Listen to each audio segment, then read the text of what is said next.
All right, I'll have a Big Mac, pack of Camels. Oh, what? You're too good, Checkpoint Charlie? He rides off on his skateboard. I usually have stories from the road, and I come back and things happen. But I've been in this room for 6 months, people. Yeah, neighbor's dog's still barking. No. I can report on that. Yeah, that is a thing. I feel like I'm turning into that guy. Like, get off my lawn. You can't stay in one place too long. But if somebody else went to their backyard, if some dude just walked outside and for an hour just went, hey, hey, hey, hey, we'd call somebody, right? We'd holla. Yeah, I don't know what to do. I can't talk to the owners because they're not real nice, and I've tried everything. We got one of those dog whistles that goes off automatically. I've prayed, lit a candle. I went on the internet and I looked up all the odors that repel dogs, and I made my own proprietary blend. Yeah. Who's in, sharks? I got ammonia, chili peppers. I just spray it over the fence every time he barks. Yeah. I use it on everybody now. I spray it on the kids when they're too loud, and the leaf blower guy. Psh, psh, psh. Yeah. I don't know what we're gonna do though. This dog is like changing my life. I have to do things on the other side of the house now. I think the only way we're gonna get out of it is when the dog leaves. So here's what I'm gonna do.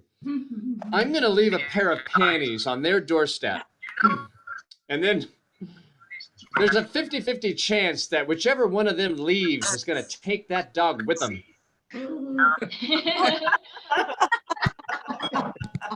I don't know. Very good. That's my plan, folks. It's the best I could do right now. So somebody's got feedback going on. I don't know where it's coming from. It's tough to find out. But if you suspect that it might be you, go ahead and mute that one. Yeah, it's good. Oh, it's Tawny K there. Sorry, Tawny, we love you to death, but we have to mute you. Sometimes the sound goes back through your speakers and then back into the room. Zoom is a mysterious thing. We're still trying to figure it out ourselves. So, yeah, just all the technology, huh? Welcome to the new world, everybody. Yeah, you got to be careful. Just, basic things. Like when I use voice dictation, you got to be careful, man. Yeah, exactly, Nancy. I was texting back and forth with my wife, Patty, and I got sick of the clickety clack, and I've just grabbed the phone to use the voice dictation, and I go, text Patty. It's like, oh, right, what's the message? I'll be home at 10. I love you. We'll talk then. Oh, right, what's the message? I'll be home at 10. I love you. Oh, right, what's the message? I go to hell. How about that, you worthless piece of... All right, sending message. No! I call Patty. Call Patty. Never mind. 911. She's Latina. Yeah, that same week, by the way, I texted her, clickety clack, morning chickadee, and then the spell check jumped in and changed it to morning chubby. Are you kidding? Yeah. I think the neighbor hacked my phone. They're trying to break us up now. I'm texting her back. I guess I'm just a homeless romantic. Well, you're going to be a homeless something. Yeah. I am the romantic one in our arrangement. I'm always the one that's pitching picnics, and I'll write a poem now and again. Sure. And Patty, my wife, she is all business. She's turning into the dude, basically. Sometimes I'll say something too sweet, and she'll just go, psh, give me a break. Shames me. There was one night I went through the trouble. I put together a bath, with the Enya and the bubbles, the whole 9 yards. Yeah, Patty was out of town, so getting it in, folks. Little spa day for me. Yeah, it's tough to stay romantic during COVID. I mean, we can't go anywhere. Nothing's open. We went wine tasting. That was our big outing. We went to Temecula, and I didn't mind the wine drinking, but as soon as they got into all the poetic faces, oh, this tastes like smoky herbal dusk.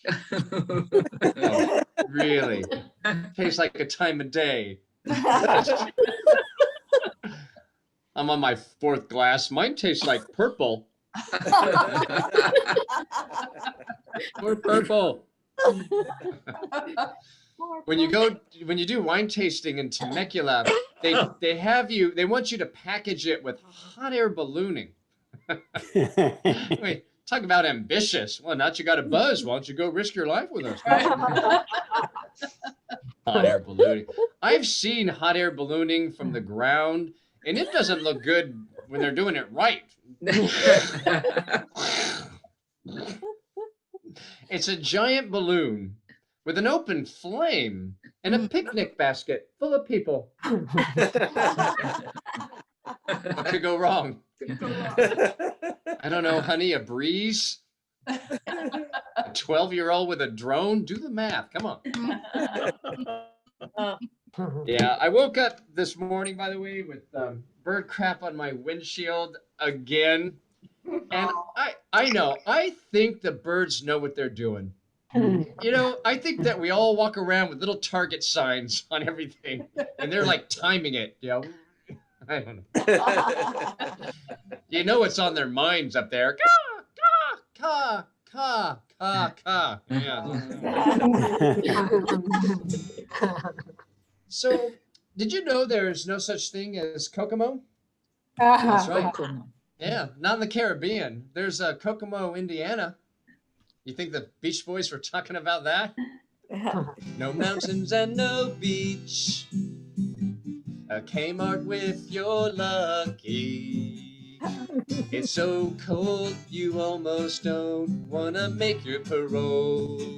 Way down in Coca, Pittsburgh and Dayton. Come on, don't be hating. South Bend and Carmel, can't you hear the cowbells? Warsaw and Munster, kind of like a dumpster down in Kokomo. Okay, I'll leave you with one more thing.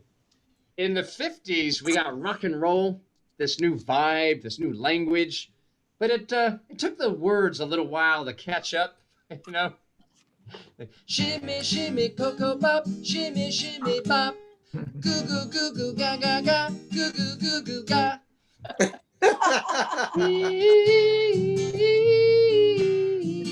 Nothing to say. Weema waka, weema waka, weema waka, weema waka. Who put the bump in the bump to bump? Who put the ram in the ram-a-lam-a ding dong? All very important questions. Speaking truth to power. I don't know what they're thinking in the 50s, man. You know what? I do know what they were thinking. They just couldn't say it. Yeah. That's why they had to talk in code, Bebop-a-lula, she's my baby. Bebop-a-lula, I don't mean maybe. Bebop-a-lula, you know what I mean. Yeah, oh, indeed. She put the ram-a-lam-a, weema walk in my shimmy coca bob. All right. Well, hey, thank you guys. That's my time. I'm your host, Jason Love. Yay. Thank you, everybody. And thank you for those of you who are unmuting and you're getting the whole thing that we can hear everything. And if you need to mute and then come back, we'd love to have you do that if you got to order a pizza or whatever's going on. You have a leaf blower in the back and you don't have my proprietary spray to stop them. Okay, well, we have a great lineup, and Your first comedian here. I did not look up her credits in advance. I've researched her thoroughly. I've never worked with her before, but she's so super funny, and she believes in what we're doing here, so she agreed. So put your hands together for the very funny Renee Percy. Hi, thank you guys. So yes, I am the credit list Renee Percy. You guys, can you see me? I just got a notice to start my video. I'm starting. You're fine. Yes, you can see me. Great. I am so happy to be here with you guys today. I had such a weird day. This morning my dog was barking and then I opened my door, I thought someone was there and it was just a pair of panties. So I don't know what that was about. It's very weird. It's very weird. I texted Jason, what time is the show? And he just wrote me back, go to hell. So and now I learned there's no Kokomo. I was like, what is happening? Hey, it's crazy. Oh man, it's so great to see you all. There's some more people that I can't see. Tim, Pamela, Janet, Janie. If you're part of the show, feel free to turn your camera on. I will be honest, I was a little bit nervous when Jason asked me to do this show because the last Zoom show I did, I got Zoom bombed. Yes, I was Zoom bombed. Yes, it was horrible. No, that's not it. No, I bombed on Zoom. That's what it was. It's so bad. Oh. I'm just worried though about how much time I'm spending on screens these days. Like, I think it's starting to affect my in-person relationships. You know, today I just tried to swipe left on my husband. Why are you still here? I don't. I am married though, you guys. My husband and we have been together now for 15 years. Which, yes. No, don't applaud. Not in a row, Desi. Not in a row. No, we took a year and a half off to sleep with find ourselves. And we didn't just break up, you guys. We actually got divorced. Yes. I remarried my ex-husband, you guys. Yes. Because I believe in recycling. Just reduce, reuse, remarry, you know. Come apart for the environment, you guys. And Rachel just had a birthday. I just had a big birthday, you guys. Yes, I am 40 years old. Yay. Happy birthday. Thank you. God, so weird to say because I turned 44. So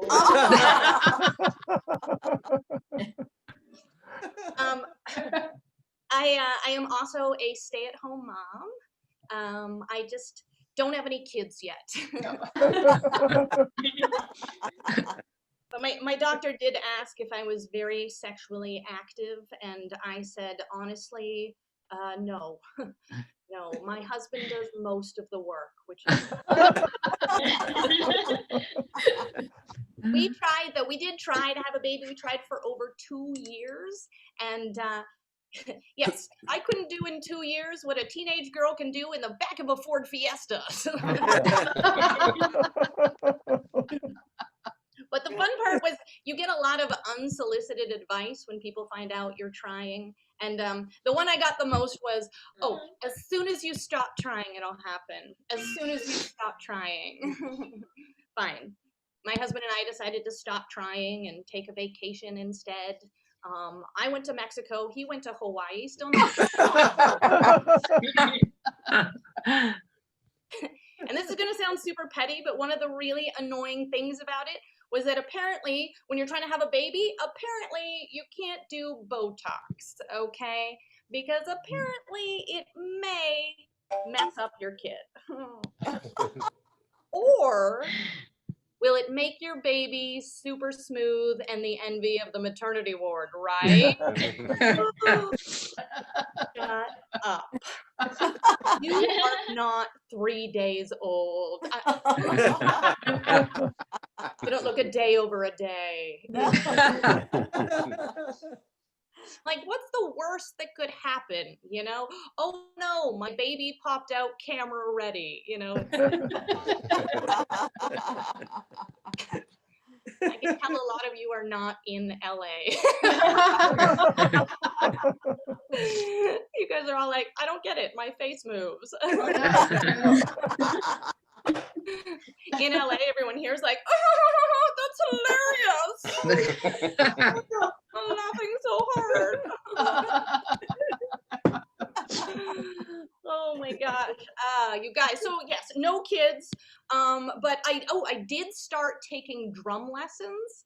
Yes, because at this point in my life, I am biologically programmed to take someone to lessons. Okay. Like,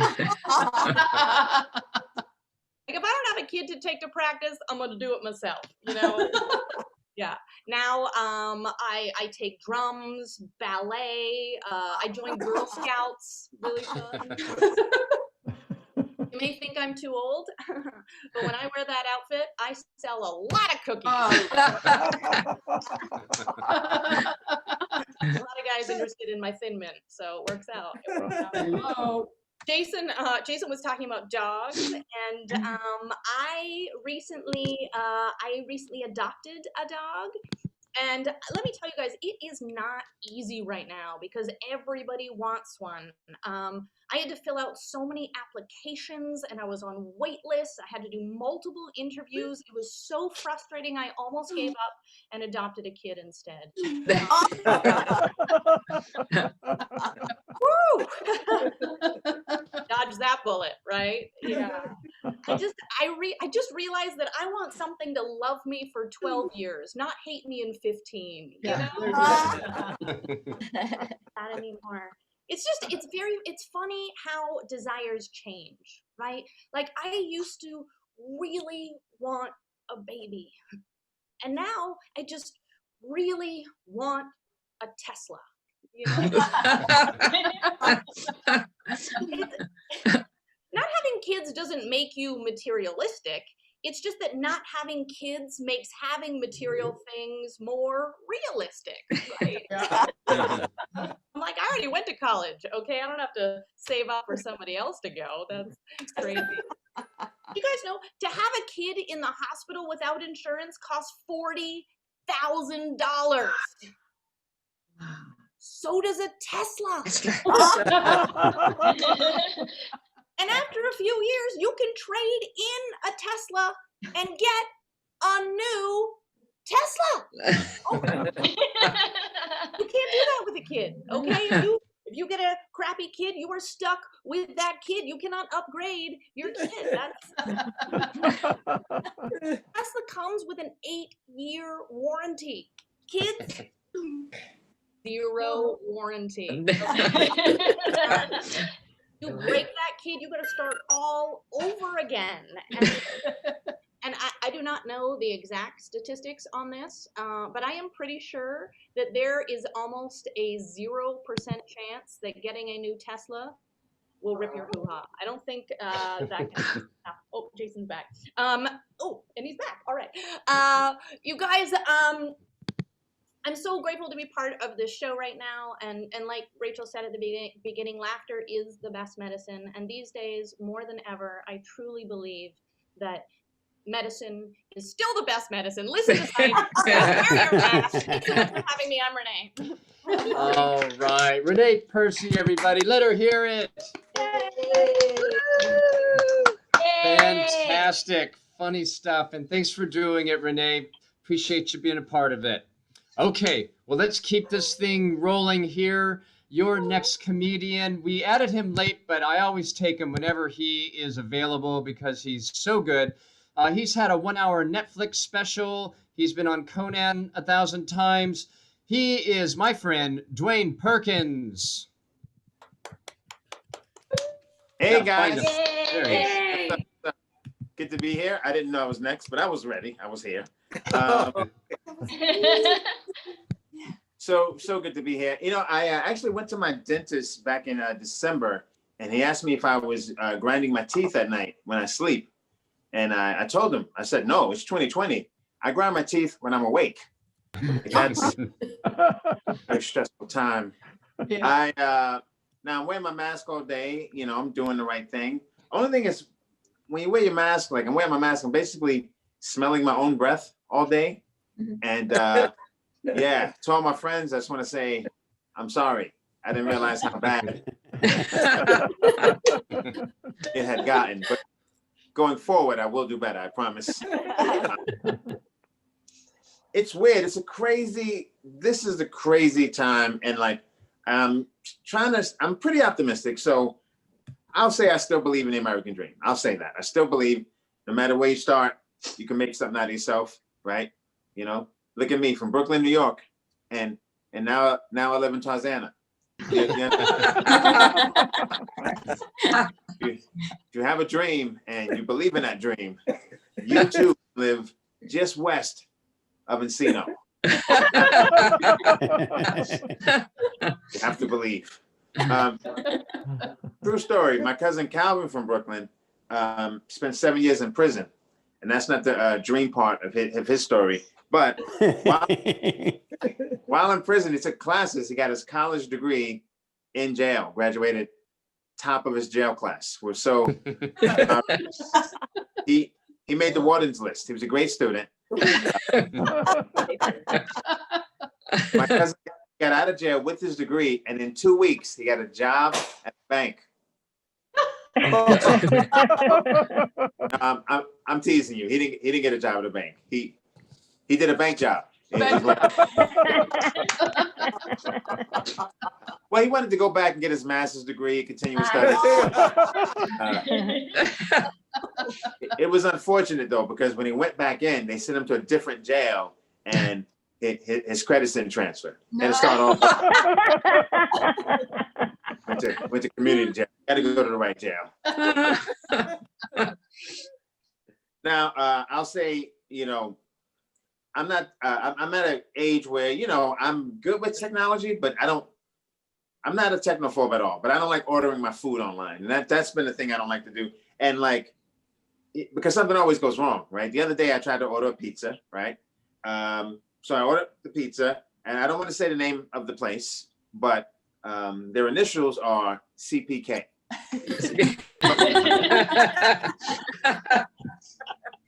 So here's what I wanted. It's real basic. I wanted a pepperoni pizza. I think that's right down the middle. Right? So the pizza comes, I open up the box, no pepperoni, no sauce, just on top of crust, on top of the bread. And I'm like, maybe I did something wrong, but here's my thing. At the very top of the process, when I said pepperoni pizza, lock that in. Like, don't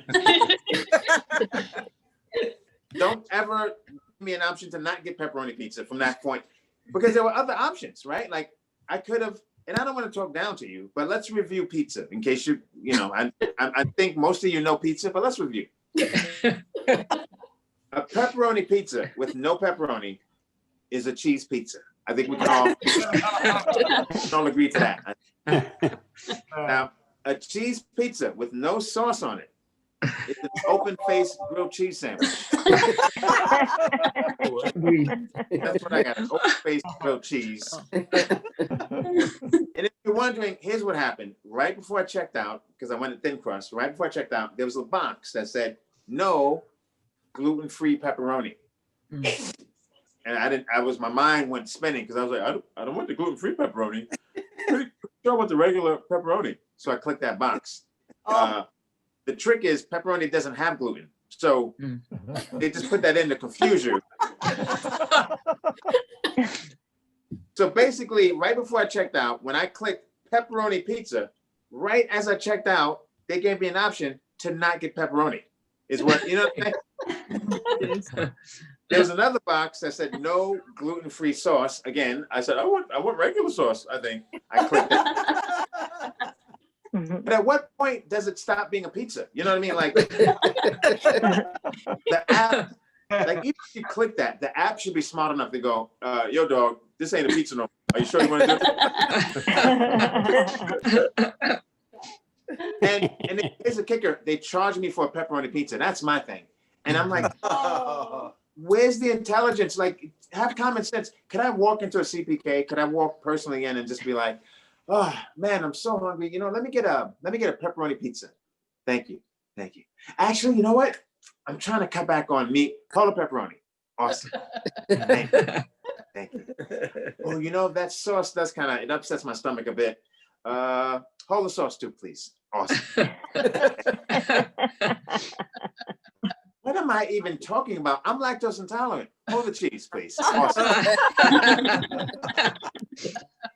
You know, now that I think about it, I am trying to cut back on carbs. Hold the bread. Hold all the crust. Just give me an empty box. That'd be awesome. But you better charge me for a pepperoni pizza. I swear to God. Just ridiculous. Now it's weird because when all this trouble, it's like the world seems like it's like going to hell in a handbasket. But people are generally still good. It's weird. Like in the summertime, like all my white friends called me, and I have a lot of white friends. They all called me just to see how I'm doing. Just say, hey, how you doing? I think that was great. And I mean, so many. Like I haven't had that many white people call me since I had John Mayer tickets. Like that was the last time. Because they all wanted to go to see John Mayer. You understand? Now, you know, quarantine. You think you're going to read. But what you really do is you watch a lot of TV, right? Now, it's tough for me because my favorite show is always on. So that kind of like, I turn on the TV, boom, there's my favorite show, Law and Order, right? I'll always watch it. It's my jam. I like every episode. The only time I don't like Law and Order is when they have a famous person on because it throws the whole episode because you know they did it or you know they're involved, right? Like you're watching Law and Order, you're like, oh, I wonder who did it. Truck driver number 6 or Denzel Washington? Like, why are they gonna have Denzel for nothing? And the only way to keep us honest, they have to start having famous people on who just do a cameo, just for a second to throw, so we can't get used to it. Like, let Meryl Streep find the body in the beginning. That'd be because for the rest of the episode, you'd be like, was that Meryl Streep? I picture Ice-T walking in. You know, he's like, the victim had lacerations in the upper thigh. Meryl Streep found the body. You know. Here's the thing about Law and Order. If you watch, I heard some people clapping. Most Law and Order, especially the regular one and SVU, here's every episode. Someone finds a body in the beginning, and then we never hear from them again. and sometimes I get caught up in their story. I want to know what happened with them. You know, I'm like, did she take that job in Poughkeepsie or what? Like, like if two people leave a bar and they're making out, they're hooking up, it's on, and then they stumble upon a dead body. Do they still hook up? Like, what's the protocol there? I need to know. Is that a buzzkill? Do they get a rain check? Now, here's the thing about Law and Order too. I still like it, but it's a little predictable because every episode, if you watch every episode, mainly they usually meet the killer around minute 15, but they don't know he's the killer yet, right? Then right around minute 45, they're like, "Oh man, you know that guy we talked to in the beginning? He's the killer. Let's go get him." When you think about it, Law and Order follows the exact same pattern as Scooby-Doo. It's just Scooby-Doo without the mystery van. That's so like. And I would have got away with it if it wasn't for that pesky district attorney. You know, that's how every episode. I'm a big sports fan as well, and like, basically, you know, it was so tough in the beginning of the quarantine. I was just jonesing for something. It got so bad. I actually watched a rerun of a marathon. Like, that's how bad. You should watch the marathon the first time it comes on. You understand? But But it gave me an idea I want to share with you guys, and it's okay. I think that we can admit that when it comes to marathons, there should be two winners. Two winners, okay? The Kenyan who actually wins. Then the first person not from the motherland, give them a little tip of the hat, a little good on you. Good on you. Say you run a marathon, you're a black guy like me from the States, white guy, Latino, Asian, and you come in 7th place. 7th place. But the 6 people before you were all African.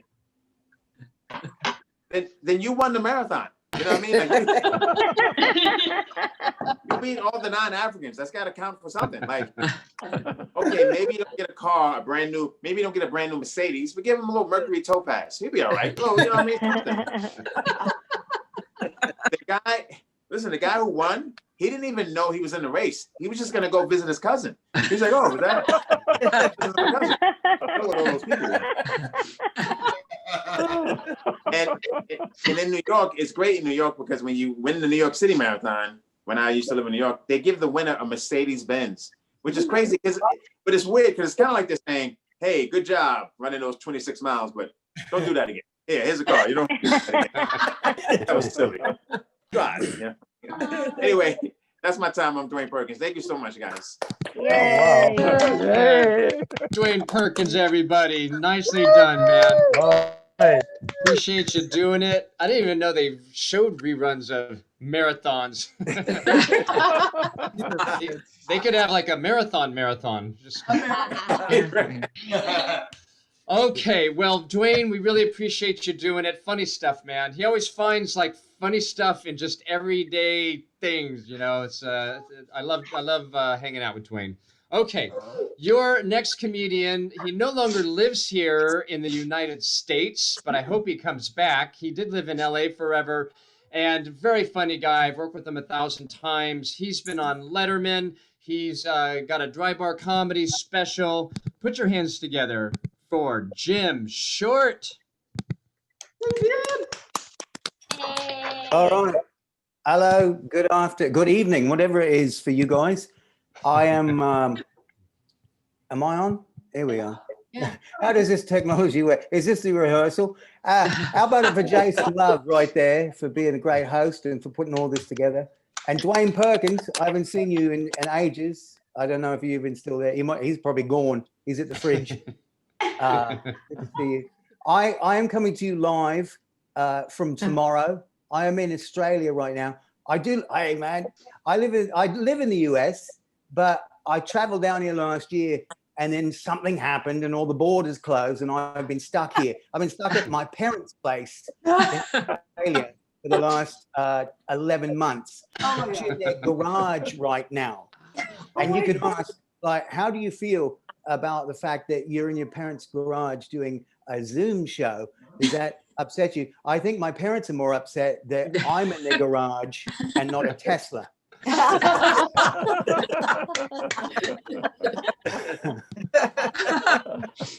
But I'll give you a quick family history of mine. I used to live well,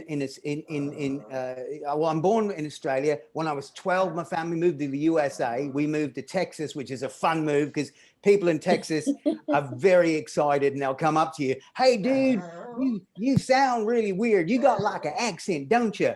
And you're like, yeah.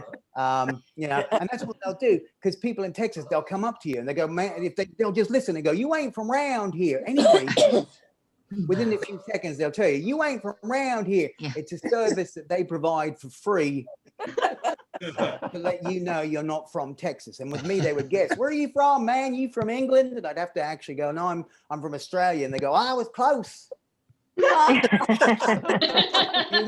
that close. You missed it by about a hemisphere, man. Somebody might have sat down on your globe at some point. But I am here. I guess I don't live anywhere. I live in my parents' place, Australia, while the whole thing is going on. And one day maybe I'll make it back to the US. Who knows? But I'm glad to be here with you guys. And I've spent my time wisely. I've been hanging about. I've been growing this beard for this movie that I'm watching. I was supposed to learn another language That hasn't happened yet, but there's still time. There's still another strain. So I think that gives me. But I've learned that, and I worked a lot of cruise ships in the pre-time myself, and I spent a lot of time in French Polynesia and Tahiti, and I'd love to learn French. But what I learned is, because the people there are very lovely and friendly, and they'll greet you in French. And what I've learned is, and this is, you can use this information here, as long as you say something back that sounds vaguely foreign and keep moving, you're good, right? Because these people will be like, bonjour, and you're like, Mozambique.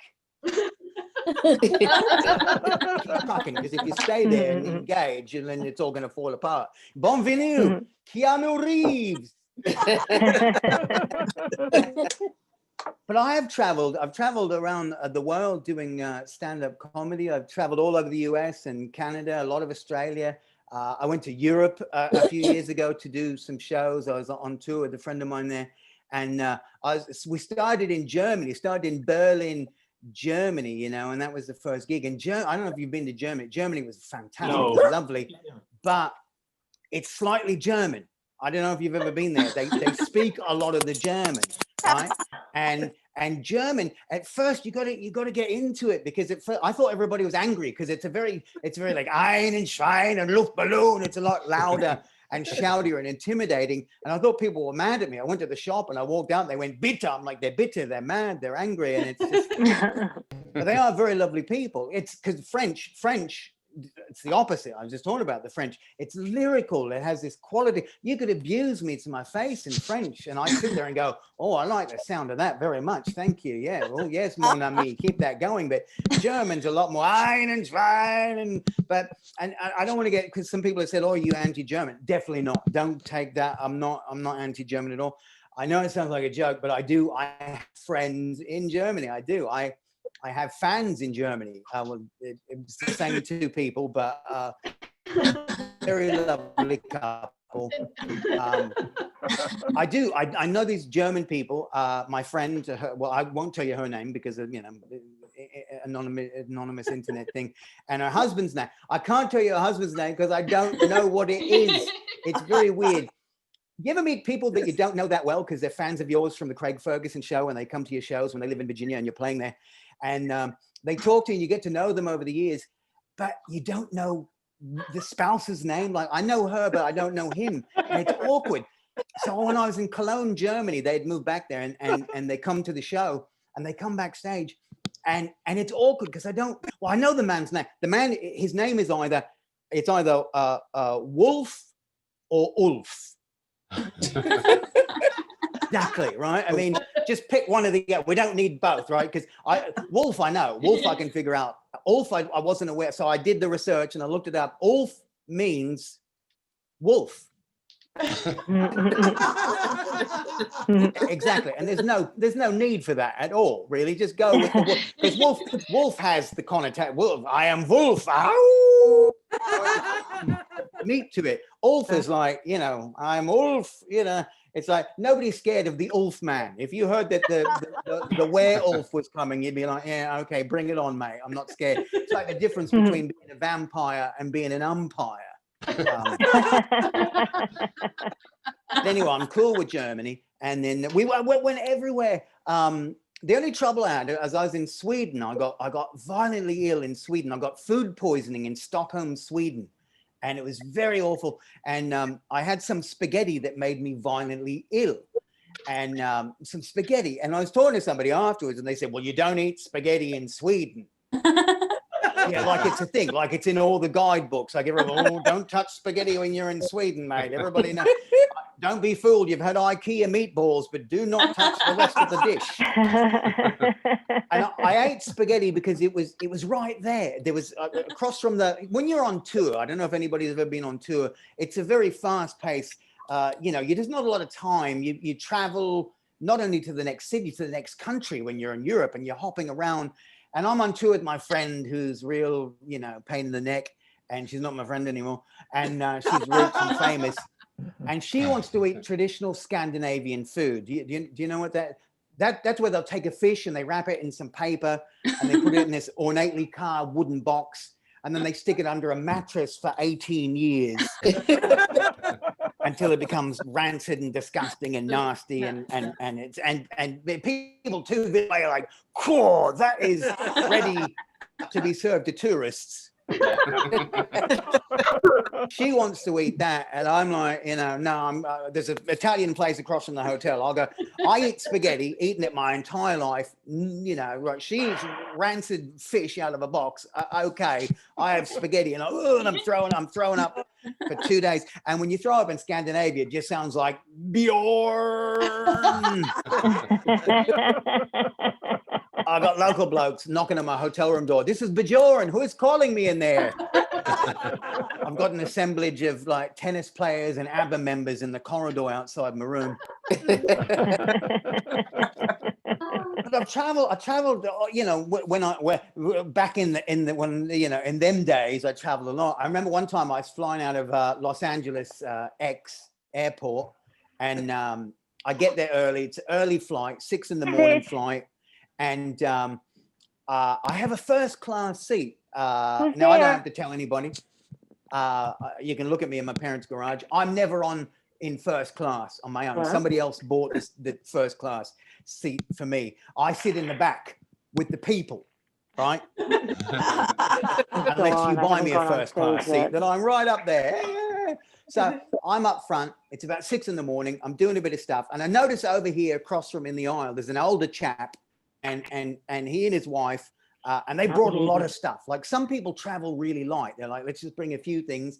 And some people are like, look at all this great stuff I have. Let's bring all of it with us. Trying to find somewhere to put it on this tiny plane, you know. So this guy's up there and he's putting a bag here and a bag. Then he moves over to my side, starts putting bags over here. And I'm aware of it, you know, and I know what's going on. And I said to myself on the inside, I said, this man has no concept of space. And at that moment, I kind of looked up, and he turns, and I see his face, and it's William Shatner. Captain Kirk from Star Trek. So I immediately amend that statement, and I go, okay, he does know a fair amount about space. Just not that bit, not overhead space is like his final frontier. Now it changes, because it's like, okay, some of you live in California, you've probably seen very famous people. This isn't even a celebrity, it's a legitimate cultural icon. Even if you're not into Star Trek, Captain Kirk is right across. So I feel like, okay, I should probably make contact, because I'm also in show business. It's the funniest thing I've said the entire year already, right? What are you going to say to William Shatner that he hasn't heard, right? Did you get your ticket on Priceline? You know, probably not been. He's heard everything. So I'm like, I just realized I don't know how the rest of the joke goes. So I haven't done this thing in like a year. So maybe I should just bail out now. So TJ Hooker. I don't know how it goes. TJ Hooker. Yeah, I think that was some part of it. Yeah. Thank you, Jason Love, for trying to prompt me. To be or not to be. But I'll wrap it up, Jason. I'm sorry I forgot that joke, but it really was William Shatner there, and there was a funny thing to it, and I can't remember it. Boy, this is the underlying problem of, like, you know, me anyway. But I have family history in the United States of America. My great-grandfather actually survived the 1906 earthquake of San Francisco. He lived in England. And that's not why he survived. Family history. My dad's grandfather left England to move to Australia. Not a convict or a prisoner. He drank a lot. He drank, and his family, the government didn't get rid of him. His family did. The family paid him money to leave. They said, here's some cash, go away and never come back. And that's the proud stock I come from. And just think, when you drink too much for English people, you are Australian. It's always a joy to talk to wonderful people, and thanks for laughing, and enjoy the rest of this wonderful event. And I'm sorry for my fuzzy memory. Nicely done, man. Jim Short, everybody. Let him hear it. All right, funny guy. Yay. So, Jim, in the chat section, Sherry said that she was born in Australia. Right on. And Laura Marie said, it's okay, you didn't know the ending, the rest was funny. The other parts were funny. It is with you, like, hypothetically being handcuffed and being taken out of the plane, if I remember right. It's been a while since I've heard it too, Jim. It's something like that. You ever start a joke and then like midway through you go, I don't know where this goes. Anyway, Yes. I'm not gonna take up any more time. Yeah. For everybody else, comedy is all about reps and stage time, and after a while, everybody gets fuzzy, man. All right. Well, thank you so much, Jim, for doing it and for reporting from tomorrow. We appreciate that. We're gonna make it one more day at least. Forward. Okay, ladies and gentlemen, we have one more comedian. Are you ready for your final comedian? Yes. Well, you've been a great audience so far, and you're in for a treat. I had 15 minutes to look up her credits, and I did not use them wisely. But I know she has so many great credits. She's been on Tonight Show. She's been on Comedy Central. Put your hands together for my friend Kathy Ladman. Ah, yes. The old Comedy Central intro. Who hasn't been on Comedy Central? By the way, if you can tell by the sound of my voice, I'm the one who is going, who is it? Who is it? I'm so sorry.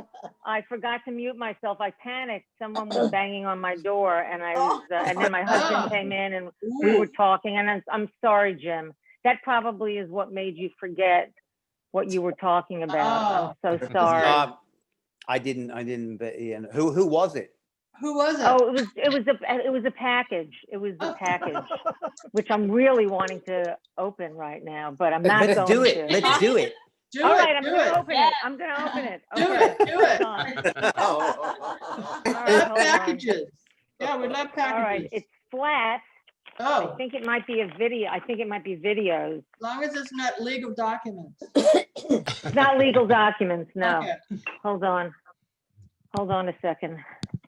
I got to cut this open because it's very sticky.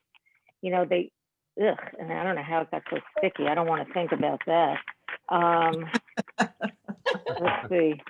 Hold on. Oh, it's a video. It is Ma Rainey's Black Bottom, ladies and gentlemen. Ma Rainey's Black Bottom. Oh. It's a real feel-good story. It's great. If you haven't seen it, it's wonderful. I'm going to put these scissors aside here because it's been a hard day. Anyway, it's great to be here. I love doing these shows. This was my cancer year this year. I am not only on the show, but I'm also a client, ladies and gentlemen. Oh, Yay! yay. Yes.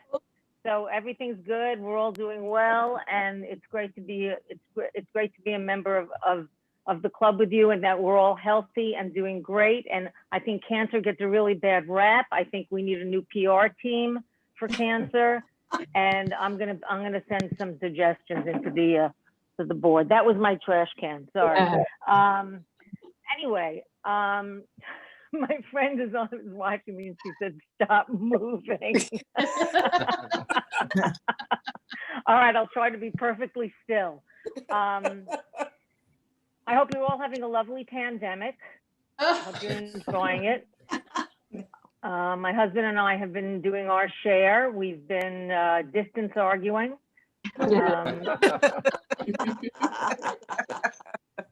We've been married now for 24 years.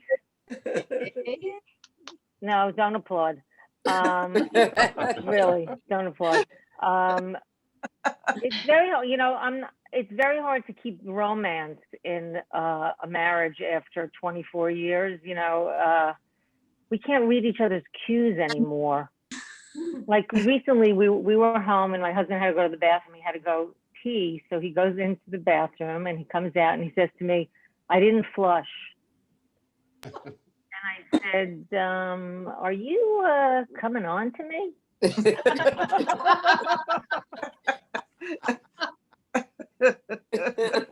We're getting very old. That's the thing. We're getting very old. Something happened that made me feel so old recently. My husband walked in on me while I was using my vibrator on my lower back.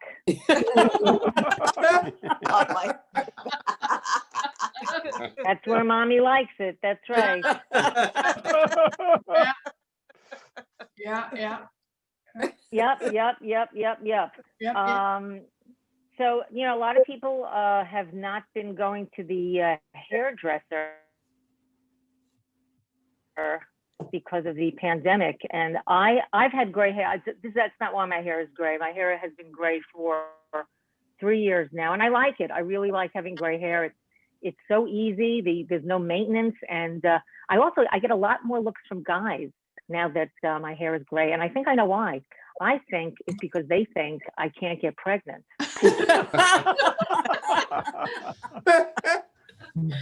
Guys find that very attractive. Sorry, these are falling out of my giant ears. I'm sorry. So I didn't put on too much makeup tonight. I put on a little bit of makeup, but not much. I like makeup to a point. I find it very, very strange as a construct. It's very random, I wake up in the morning, go into the bathroom, look in the mirror, say, gee, I don't look so good. Maybe if my eyelids were blue, I'd be more attractive. Where the hell did that come from? I got this, an email. It was an ad for permanent makeup. Permanent makeup. I mean, how lazy do you have to be? What is it? One day you're putting on your makeup. It's like, I can't do this anymore. Where's that 800 number? Yeah, I need that permanent makeup. Sure, I'll sign the waiver. I don't care if I end up looking like Krusty the Clown. I can't do this one more day.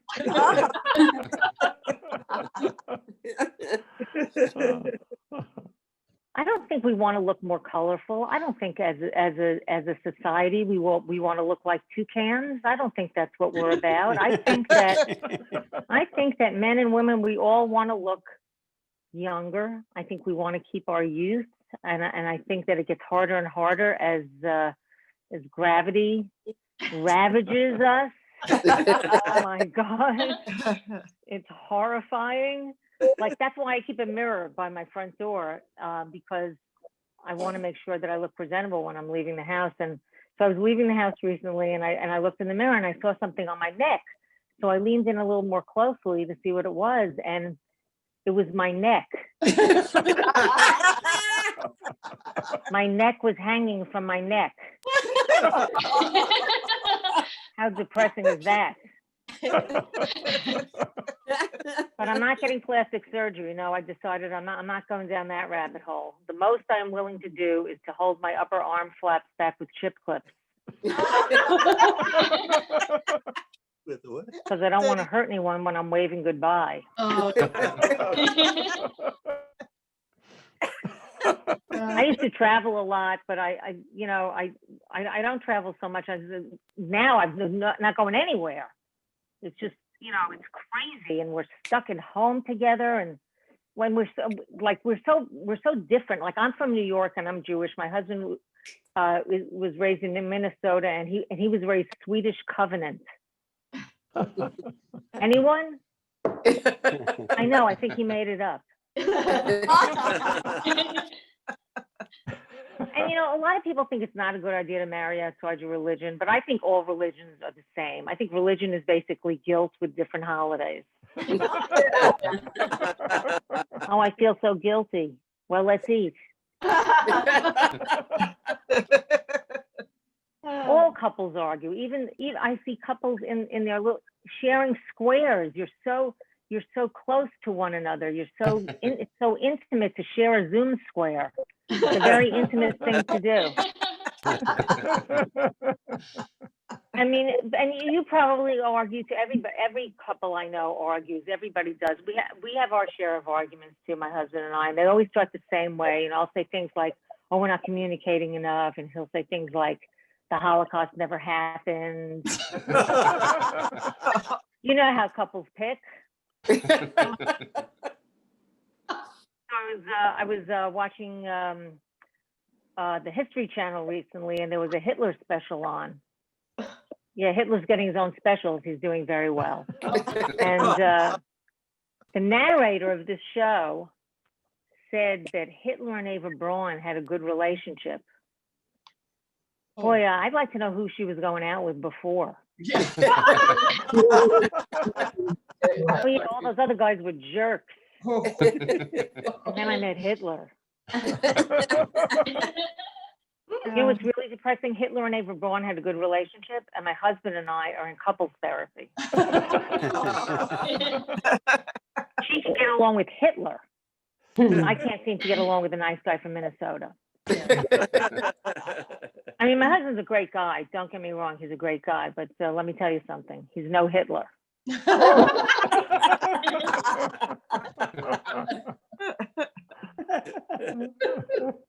We are so different from one another. I get a lot of material just from living with him. I was writing these greeting cards on the side, and I wrote a new anniversary card. It goes like this: "Happy anniversary. I have no one to blame but myself."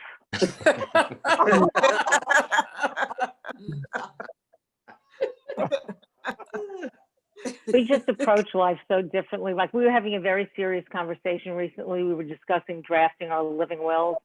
And my husband said to me, "Honey, listen, if I'm ever in a coma, I want you to pull the plug."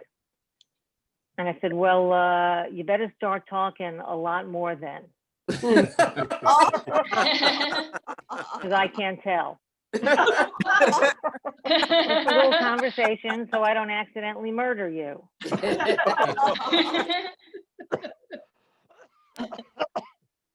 My parents were married for 63 years. Can you believe that? 63 years, yeah.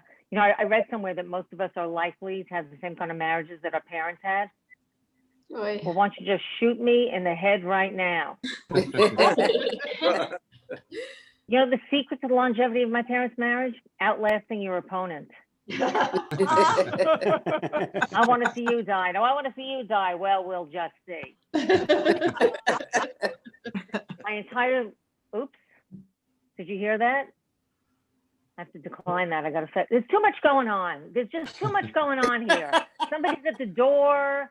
Now somebody wants to FaceTime me. There's too much. It used to be that you would go to a club or a theater and there was nothing else going on but the show. But now there's all this stuff going on. Oh, I sound like a very upset old lady right now. What's going on with you kids? So anyway, so my parents argued my entire childhood. That's all they did was argue. And finally, towards the end of their marriage, they finally started to appreciate one another. And one of their favorite things to do was to get into the car in the middle of the afternoon and drive up and down the main drag of town and shout out gas prices to each other. Oh, look, there's $2.89. There's $2.99. He can go to hell. 4:30. Let's have dinner.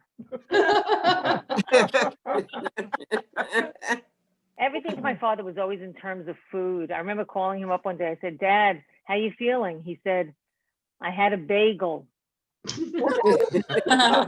Oh, let me check my food to feelings dictionary. Oh, I'm sorry. And my mother was a very unimaginative cook, you know, kind of boring. It got to the point, you know, we were always complaining about her food. It got to the point where this is how she had to serve every meal to us. Yeah, there's nothing wrong with this. Wow, you should go into sales, Mom. Oh boy. I need to tell you about my daughter. My daughter, we have a little girl we adopted from China. And even though I adopted, I still got the epidural. It was fantastic. Debbie, She is, she's 60, she's 17 now. I am 65. I am 65 and raising a 17-year-old. I'm past menopause, raising a senior in high school. Excellent planning. I'm a member of the PCAARP. 65 and 17 were such completely different stages of our lives. I remember when she finished toilet training, I was losing bladder control. One day she asked me to blow up a balloon and I had to change my pants. She hates me, so she's right on track developmentally. The only thing that she likes to do with me is go to Costco. We love to go to Costco together. There's something very magical that happens at Costco. And it doesn't really even make sense for me to go to Costco anymore because, you know, there's nothing that I can buy there that I will live to finish. I can't use that many Q-tips. You know, every time I'm there with my daughter and we're leaving, I point to the cart, I look at her, I say, someday this will all be yours. Thank you so much. You've been great. It's a great organization. I love you people for showing up. Thank you. All right. Kathy Ladman, everybody. Let her hear it. All right. All right. Fantastic. And one more time for Jim Short and Renee Percy and Dwayne Perkins. You guys had just this embarrassment of riches in the lineup, really good professional comics, and you were a great audience. It takes, on Zoom, it takes both. So it is always a pleasure to be part of the program at Cancer Support Community and Pasadena in particular. So let me kick it back at the end to your fearless leader, Rachel Kuntz. Oh, thank Hey, you Rachel. all. Thank you so much to our comedians. This is exactly what the doctor ordered this week. And I just want to say a big thank you to Jason for organizing this, as well as his nonprofit Love and Laughter for bringing comedy to CSCs across the country these days. I also want to say that we're going to see Jason again on March 23rd. So everybody mark your calendars because we're back with another amazing lineup of comedians. And we're also going to be giving all the comedians a big shout out tomorrow on social media. So make sure to follow their work. I also put all their websites in the chat so you can look on there as well. Thank you so much, everybody, for joining us tonight, and we'll see you at the next one. Thank you. Rachel. Thank you. Stay well, everybody. Thank you, Bye. Jason. Thank you. Thank you so much.